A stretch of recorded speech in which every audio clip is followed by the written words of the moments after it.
अंते मति ही, जैसा अंतिम क्षण में हम भगवान का नाम ले लेंगे भूल से भी तो भी कल्याण हो जाएगा। एक भाई था जो भगवान का नाम नहीं लेता, कभी भी भगवान का नाम नहीं लेता वो।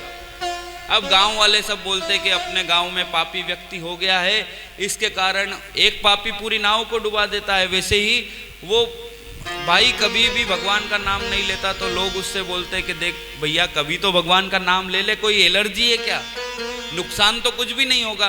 तो बोले फायदा भी क्या है भगवान का नाम लेने से, मेरे को कौन सा भोजन मिल जाएगा, मेहनत करूंगा तो ही तो मुझे सब कुछ मिलेगा। नहीं नहीं, मेहनत के अलावा भी भगवत कृपा होती है, तुझे भगवान का नाम तो लेना ही चाहिए।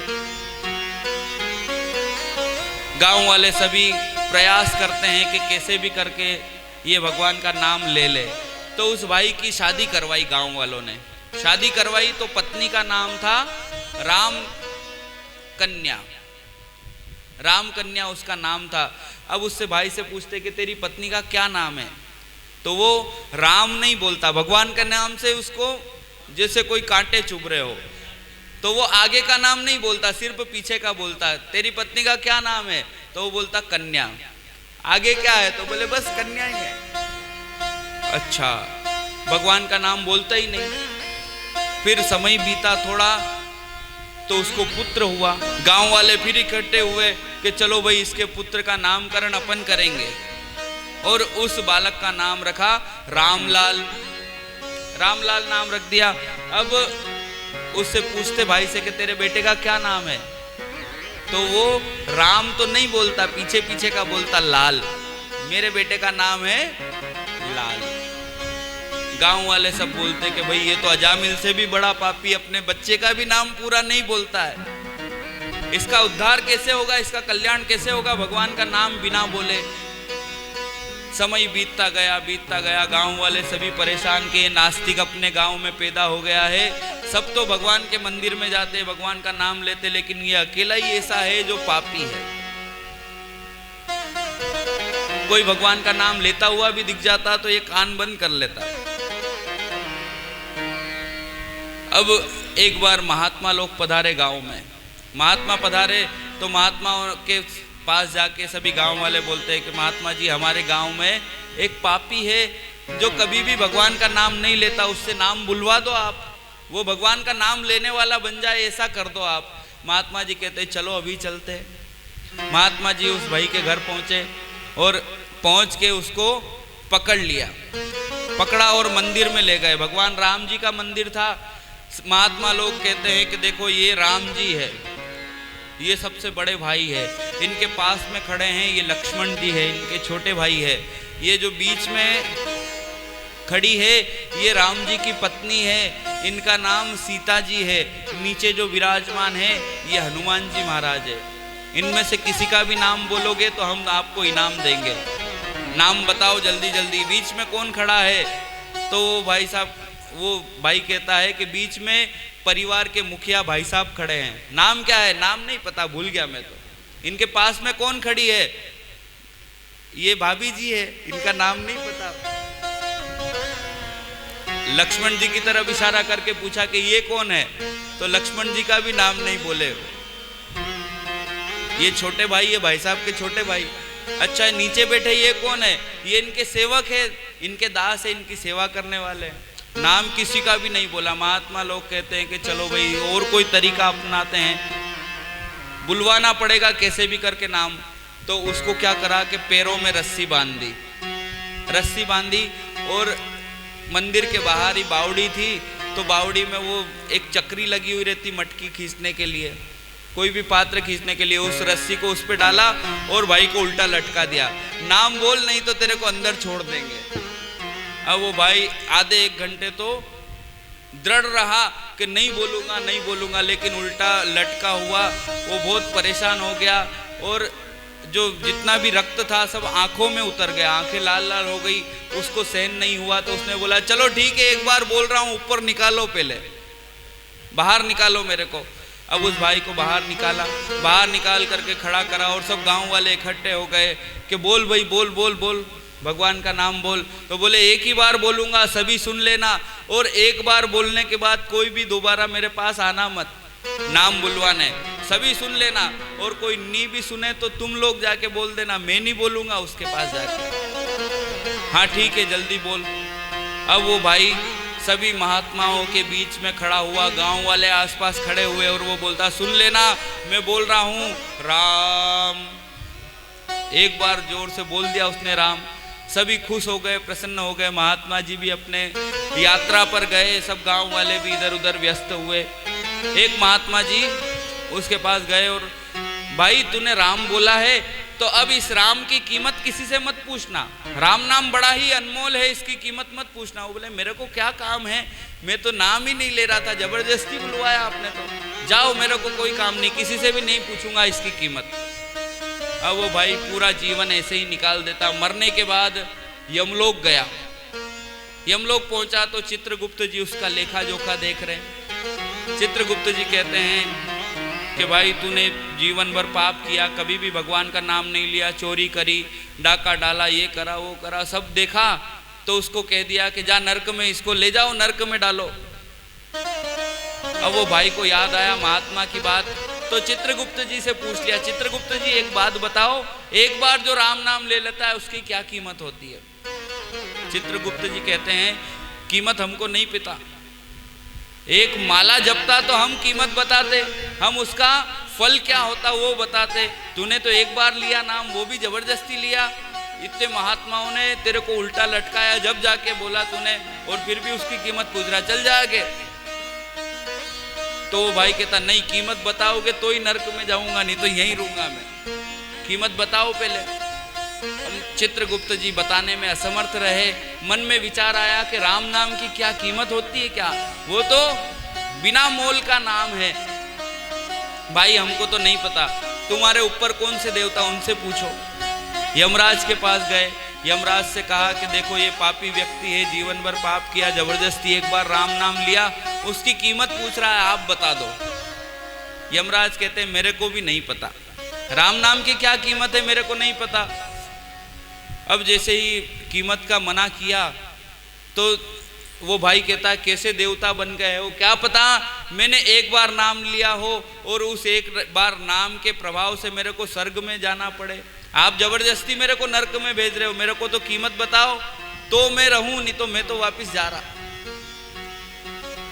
अब चित्रगुप्त और यमराज दोनों परेशान हुए, तो उन्होंने कहा, सृष्टि रचना ब्रह्मा जी ने करी है, ब्रह्मा जी के पास चलो, ब्रह्मा जी बता देंगे अपने को कि किसी भी चीज की क्या कीमत होती, क्योंकि उन्होंने पूरी सृष्टि बनाई है।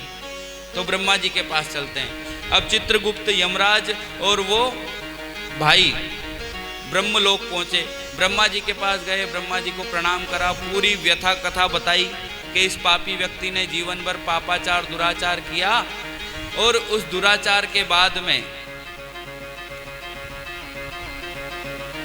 क्या हुआ, कोई बात नहीं, राम नाम सुनते ही आ जाते हैं।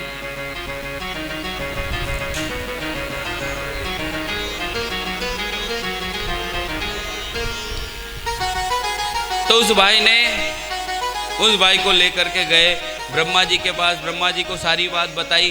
तो ब्रह्मा जी महाराज कहते हैं कि देखो, पूरी सृष्टि का एक एक कण मैंने बनाया है, लेकिन फिर भी मुझे राम नाम की कीमत नहीं पता है। आप लोग एक काम करो, सभी लोग भगवान भोलेनाथ के पास चलते, अपन भोलेनाथ के मन में राम बसे हुए हैं, रोम रोम में राम है, उनको जरूर पता होगा राम नाम की क्या कीमत है। तो तीनों देवता ब्रह्मा जी, चित्रगुप्त, यमराज उस भाई को लेके गए सीधे भगवान भोलेनाथ के कैलाश पर्वत पर। उस कैलाश पर्वत पर गए, वहाँ पर भोलेनाथ जी से पूछा कि हे भोलेनाथ, आप हर समय राम जी के नाम का स्मरण करते हो, तो आपको राम नाम की कीमत पता होगा, एक बार राम नाम लेने से क्या फल मिलता है वो इस भाई को बता दो। भगवान भोलेनाथ कहते हैं, देखो मेरे रोम रोम में राम बसे हुए हैं, लेकिन फिर भी मुझे एक बार राम नाम लेने से क्या फल मिलता है उसका पता नहीं है, मैं नहीं जानता हूँ। एक माला कोई पूछता तो बता देता, 1000 बार राम नाम बोला तो उसका बता देता, लेकिन एक बार की क्या कीमत होती है मेरे को नहीं पता। अब भगवान भोलेनाथ कहते हैं कि चलो इसकी जानकारी तो मेरे को भी लेना है, अपन भगवान नारायण के पास चलते हैं, जिन्होंने जो राम खुद बने थे उन्हीं के पास चलते हैं और उन्हीं से पूछेंगे कि राम नाम की क्या कीमत होती है।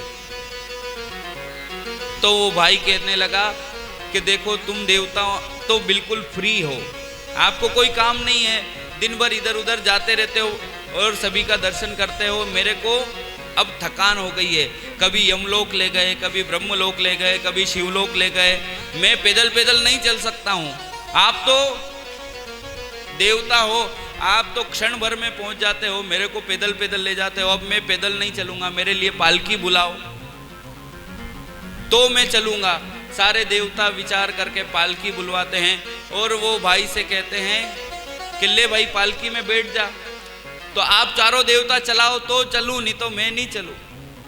अब चारों देवता आगे, ब्रह्मा जी, शंकर भगवान पीछे, चित्रगुप्त और यमराज, चारों देवता उस पालकी में लग गए, उस भाई को बिठाया और भगवान नारायण के धाम को ले जा रहे हैं। भगवान नारायण के धाम में पहुंचे तो भगवान नारायण ने देखा कि अरे अरे कोई विशिष्ट व्यक्ति आया है जिसने पूरे जीवन भर भगवान का नाम लिया है, ऐसे व्यक्ति को मेरे पास चार चार देवता उठा के ला रहे हैं, मैं सावधान हो जाता हूँ। भगवान नारायण कैसे सोए रहते ना ऐसे, तो वो बिल्कुल सीधे बैठ गए, सावधान की मुद्रा में बैठ गए, भाई कोई विशिष्ट व्यक्ति आया है, चार चार देवता उठा के ला रहे हैं।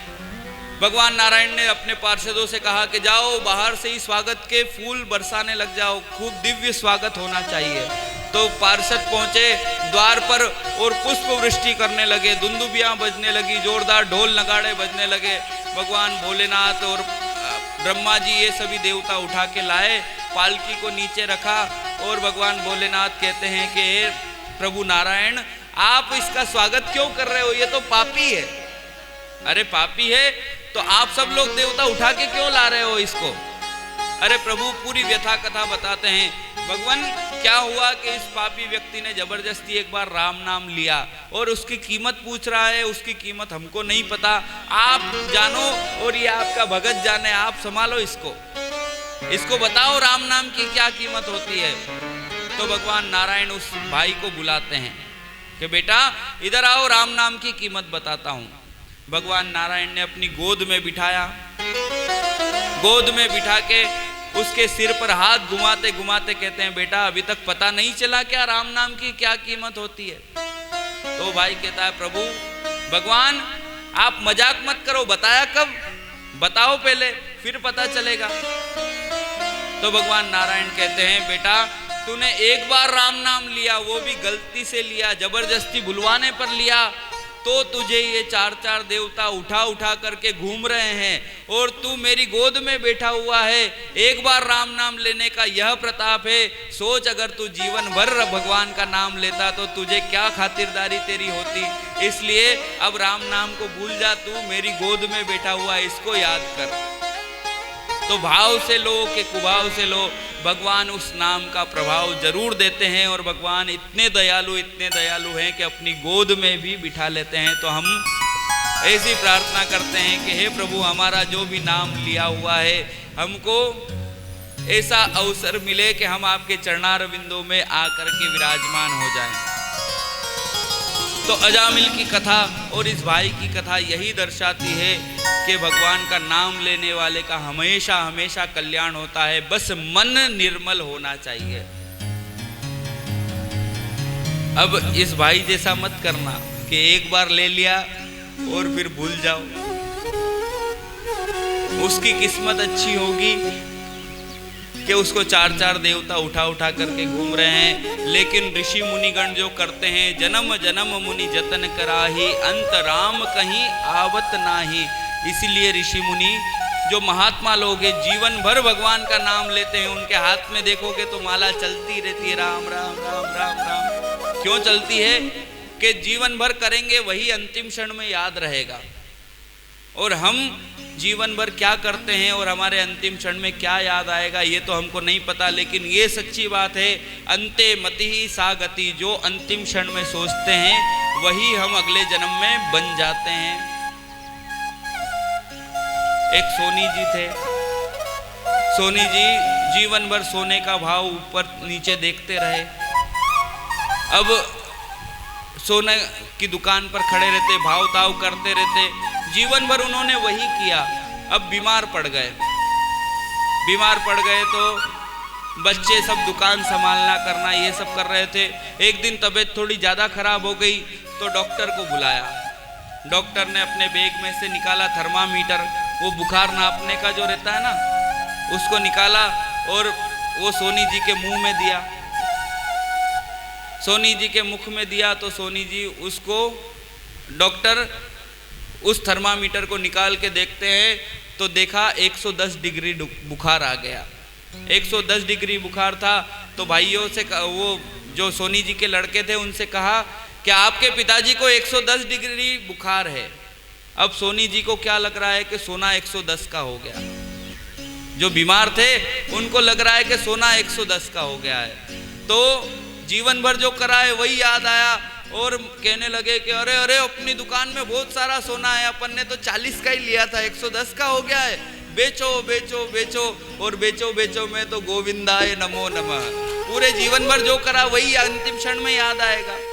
तो हम यदि भगवान का नाम लेंगे तो अंतिम क्षण में जरूर जरूर भगवान अपने स्मरण को हमारे मस्तिष्क में प्रदान करेंगे और हमारी भी गति भगवान के चरणारविंदों में होगी।